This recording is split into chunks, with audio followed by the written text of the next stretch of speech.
ذرا روزے کو دیکھیے، کھول کھول کے بیان ہی نہیں کروایا. اللہ نے عبادات کو جس انداز میں فارمیٹ کیا ہے، ہماری عبادات کو جس انداز میں ترتیب دیا ہے، وہ نمازیں فطری طور پر ہماری تربیت کرتی ہیں کہ ہم نے کس طرح اللہ تبارک و تعالیٰ کی بندگی کو اور عبادت کو بجا لانا ہے. پوری تربیت کرتی ہیں، ہمارا مزاج بناتی ہیں. مثلا روزے میں آپ کیا کرتے ہیں؟ دو ہی کام کرتے ہیں. ایک، حلال اور پاکیزہ کھانے سے کیا ہو جاتے ہیں؟ رک جاتے ہیں. کیا کوئی فوڈ کرائسس آیا ہے؟ کوئی بحرانی کیفیت پیدا ہوئی ہے؟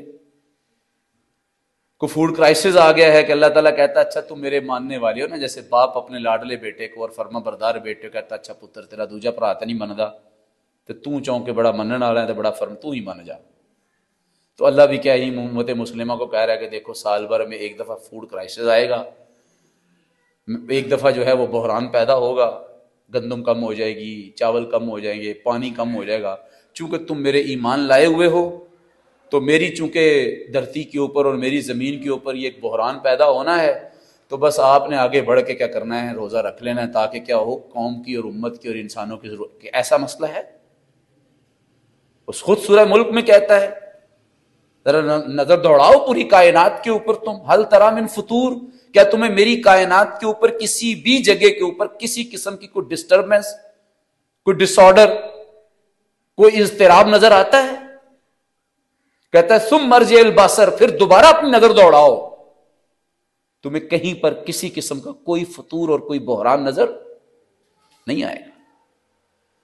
واللہ رمضان کے اندر یہ ہماری خواتین بیٹھی ہیں جو رمضان سے ہٹ کے اپنے گھر والوں کو یہی کہتی رہتی ہیں اچھا آتے ہوئے چینی لیتے آئیے گا. اچھا وہ مجھے یاد ہی نہیں رہا.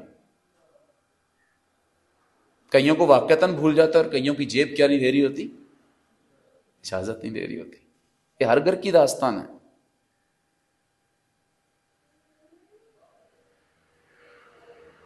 رمضان کے اندر دسترخوان کے اوپر انواع و اقسام کے کیا پاتے ہیں ہم؟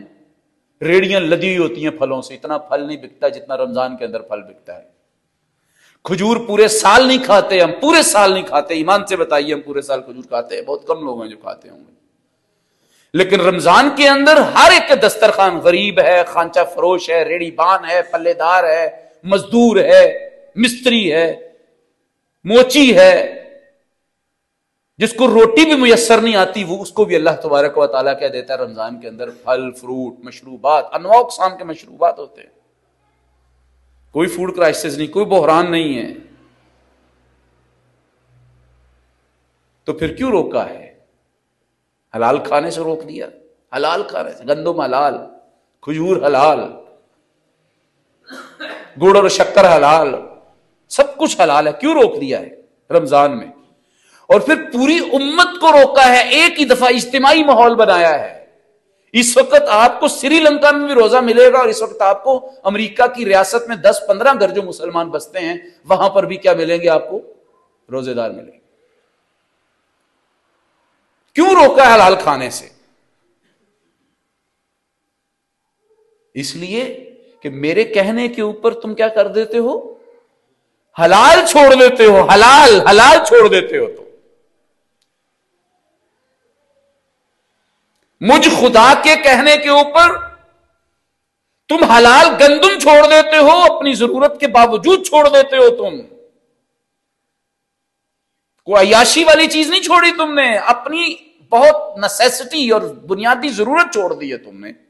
تمہیں کیا ہو جاتا ہے میرے کہنے کے اوپر تم حرام کیوں نہیں چھوڑ دیتے؟ میں وہی خدا ہوں. یہ وہی قرآن ہے کہ جس کی ایک آیت کو تم لازمی پکڑ کر رمضان المبارک کا اہتمام کرتے ہو.